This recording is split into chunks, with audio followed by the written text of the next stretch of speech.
नमस्कार मित्रांनो. मागील व्हिडिओमध्ये आपण इयत्ता 5वी व 8वीच्या वार्षिक परीक्षेसंबंधात ज्या नमुना प्रश्नपत्रिका आहेत, त्या कशा पद्धतीने डाउनलोड करायच्या हे आपण बघितलेलं आहे. त्या संबंधित परिपत्रकाचे वाचन केलेले आहे आणि संपूर्ण माहिती आपण घेतलेली आहे. नुकतेच राज्य शैक्षणिक संशोधन प्रशिक्षण परिषद महाराष्ट्र पुणे यांच्यामार्फत एक परिपत्रक काढण्यात आलेले आहे. त्यामध्ये या परीक्षांसंबंधात महत्त्वपूर्ण अशी माहिती देण्यात आलेली आहे. तर आज आपण त्या परिपत्रकाबद्दल जाणून घेऊया. तर आपण जे स्क्रीनवर बघताय हे राज्य शैक्षणिक संशोधन व प्रशिक्षण परिषद महाराष्ट्र पुणे यांच्यामार्फत आलेले एक परिपत्रक आहे. या परिपत्रकाचा दिनांक हा 25/3/2024 आहे. यामध्ये जे विषय आहे तो विषय असा आहे, नियतकालिक मूल्यांकन PAT पॅट अंतर्गत संकलित मूल्यमापन चाचणी 2 आणि इयत्ता 5वी व 8वी वार्षिक परीक्षा संदर्भात सुधारित सूचना या परिपत्रकामध्ये देण्यात आलेल्या आहेत.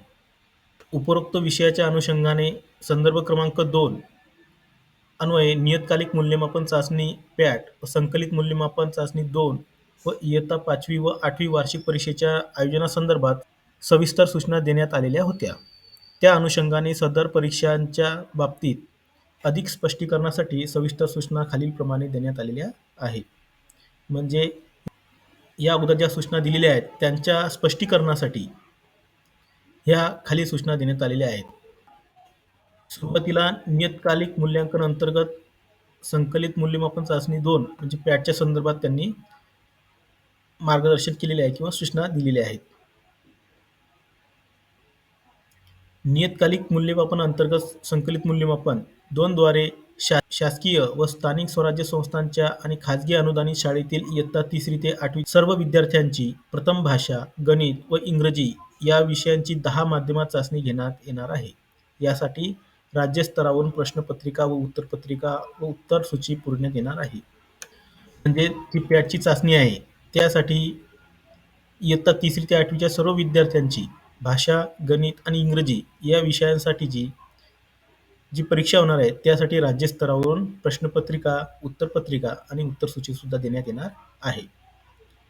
नंतर संदर्भ क्रमांक 2 नुसार दिनांक 2/4/2024 ते 4/4/2024 या कालावधीत संकलित मूल्यमापन चाचणी 2 घेण्याचे नियोजन करण्यात आले होते. परंतु काही तांत्रिक कारणास्तव सदर संकलित मूल्यमापन 2 ही दिनांक 4/4/2024 ते 6/4/2024 या कालावधीमध्ये घेण्यात यावी, त्याचा सविस्तर तपशील पुढील प्रमाणे त्यांनी देण्यात आलेला आहे. म्हणजे आपल्याला जी या अगोदर सांगितलं होतं की संकलित मूल्यमापन चाचणी ही 2 एप्रिल ते 4 एप्रिलच्या दरम्यान घ्यायची होती, ती आता आपल्याला नवीन वेळापत्रकानुसार म्हणजेच 4/4/2024 ते 6/4/2024 या कालावधीमध्ये घ्यावी लागणार आहे. त्या संदर्भात ज्या सूचना आहेत त्या पुढील प्रमाणे आहेत. संकलित मूल्यमापन 2चे वेळापत्रक पुढील प्रमाणे आहे बघा. प्रथम भाषा, गणित आणि इंग्रजी सर्व माध्यमांसाठी दिनांक प्रथम भाषा जे आहे ती 4 तारखेला परीक्षा घ्यायची आहे. गणिताची 5 तारखेला घ्यायची आहे आणि इंग्रजीची 6 तारखेला घ्यायची आहे. आणि या तिन्ही दिवसासाठी जो वेळ आहे तो इयत्ता 3री 4थीसाठी सकाळी 8 ते 9:30 आहे. इयत्ता 5वी 6वीसाठी सकाळी 8 ते 9:45 आहे. 7वी व 8वीसाठी सकाळी 8 ते 10 असा हा वेळ आहे. त्या सूचना ज्या आहेत त्या पुढील सूचना सुद्धा आपण बघणार आहोत.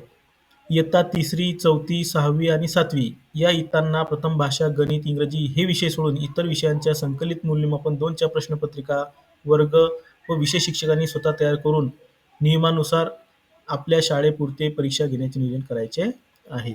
म्हणजेच यामध्ये सांगितले शासनाकडून आलेल्या प्रश्नपत्रिका ह्या ठराविक विषयांच्या असल्यामुळं इतर राहिलेले जे विषय आहेत त्यांच्या प्रश्नपत्रिका आपल्याला तयार करून वेळेनुसार किंवा वेळापत्रकानुसार आपल्याला परीक्षा घ्यायची आहे. वेळापत्रकात दिलेल्या वेळेत शाळेच्या स्थानिक गरजेनुसार बदल करता येईल, परंतु दिनांक, विषय व इतर बाबतीत बदल करण्यात येऊ नये. म्हणजेच हे जे वेळापत्रक दिलेलं आहे या वेळापत्रकामध्ये ही जी परीक्षेची वेळ दिलेली आहे यात तुम्ही थोडाफार तुमच्या शाळेच्या वेळेनुसार बदल करू शकता, परंतु दिनांक आणि विषय यामध्ये तुम्ही अजिबात बदल करू शकत नाही. संकलित मूल्यमापन 2 ची अंमलबजावणी संदर्भात संदर्भ क्रमांक 2 नुसार सविस्तर सूचना दिलेल्या आहेत. त्याप्रमाणे कार्यवाही करण्यात यावी. यासुद्धा मागच्या व्हिडिओमध्ये आपण या संदर्भात माहिती घेतलेली आहे. त्या व्हिडिओची लिंक या डिस्क्रिप्शनमध्ये देणार आहे. तो व्हिडिओ काळजीपूर्वक बघायचा आहे. त्यामध्ये सर्व सूचना दिलेल्या आहेत. त्यामध्ये हे जे संकलित मूल्यमापन चाचणी संदर्भात संदर्भ क्रमांक 2 जे आहे, शासन निर्णय 7/12/2023 जो आहे किंवा कार्यालयाचे पत्र दिनांक 7/3/2024 चे जे पत्र आहे, हे जे 2 शासनाचे पत्र आहेत, याचे सुद्धा लिंक डिस्क्रिप्शनमध्ये आपण देणार आहोत. इयत्ता 5वी व 8वी साठी वार्षिक परीक्षा आहे, त्या संदर्भात ज्या सुधारित सूचना आहेत त्या आपण बघूया. संदर्भ क्रमांक 1 च्या शासन निर्णयात नमूद केल्याप्रमाणे म्हणजे 7 डिसेंबर 2023च्या शासन निर्णयात नमूद केल्याप्रमाणे इयत्ता 5वी व 8वी करता शिक्षकांनी स्वतः शालेय स्तरावर प्रश्नपत्रिकांची निर्मिती करून सर्व विषयांची वार्षिक परीक्षा एप्रिल महिन्याच्या दुसऱ्या आठवड्यात घेण्याचे नियोजन करावे.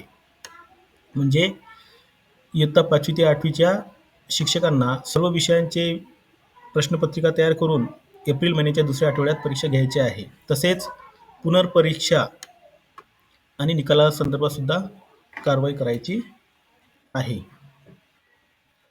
त्याकरिता राज्य शैक्षणिक संशोधन व प्रशिक्षण परिषद महाराष्ट्र पुणे च्या संकेतस्थळावर देण्यात आलेल्या नमुन्यामध्ये प्रश्नपत्रिका तयार कराव्यात व वार्षिक परीक्षा घेण्यात यावी. मागच्या व्हिडिओमध्ये आपण याबद्दल सविस्तर मार्गदर्शन केलेलं आहे. इयत्ता 5वी व 8वी या वर्गांना पॅट अंतर्गत वरील तक्त्याप्रमाणे 3 विषयांची संकलित मूल्यमापन 2 व शासन निर्णयानुसार या 3 विषयांसह सर्व विषयांची वार्षिक परीक्षा या दोन्ही परीक्षा स्वतंत्रपणे घेणे बंधनकारक आहे. ज्या शाळांना शासनामार्फत घेण्यात येणारी पॅट 3 लागू नाही, त्यांनी फक्त सर्व विषयांच्या वार्षिक परीक्षेचे नियोजन विहित प्रक्रियेने करायचे आहे. म्हणजेच यामध्ये असं सांगितलेलं आहे की इयत्ता 5वी व 8वी या वर्गांना पॅटची परीक्षाही घ्यायची आहे आणि त्यानंतर स्वतः त्यांनी तयार करून संकलित मूल्यमापन 2 म्हणजेच द्वितीय सत्राची परीक्षासुद्धा घ्यायची आहे आणि त्याच्या परीक्षेचे निकालसुद्धा तयार करायचे आहेत. आणि पुनर्परीक्षा असेल तर त्यासुद्धा पुनर्परीक्षा व निकालासंदर्भात सुद्धा कार्यवाही करायची आहे. अशा प्रकारे हे दिनांक 25/3/2024 चे परिपत्रक आहे. आपल्याला व्हिडिओ आवडल्यास व्हिडिओला लाईक करा, कमेंट करा, शेअर करा आणि चॅनलला सबस्क्राईब करा. धन्यवाद.